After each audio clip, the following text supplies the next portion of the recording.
O, diba? Mas malakas siya sa akin. Isahang ano lang. Ako ang tagal ko eh.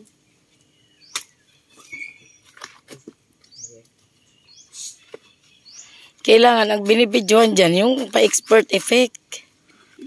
Ah, nakaisa rin. First time. Hindi ganyan. Harap dito. Yan. Nalaglag. Laging nalalaglag. Hindi expert. Pabaliktad. First try.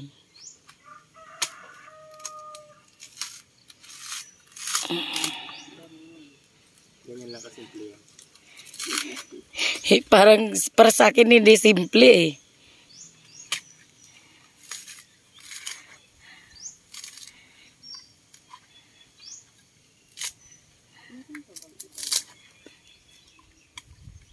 Magdala tayo ng yun. Ipakayod na lang natin din. Hindi naman yan masisira. Ano ba itong ginagawa ko? Oo. Galing ah. Lagi nabibitawan. Ang galing. Lagi nabibitawan. Ay, ang galing. Mabilis na lang yan pag naumpisahan. Pag nakuha mo na pala yung technique, madali na lang. Galingan mo yan kasi pag nagpurgod tayo, lagi ka nang magbabalat ng nyug. Kaso ayaw naman niya ng ginataan. Ikaw lang. Ikaw lang magluluto. Isa pa yung hatiin mo. Kaya mo na. Hatiin pata ang lapad.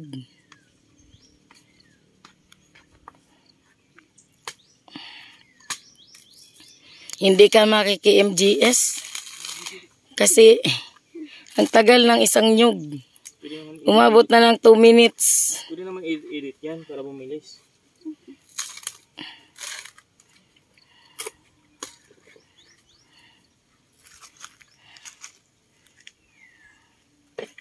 Ganda ng bakuran.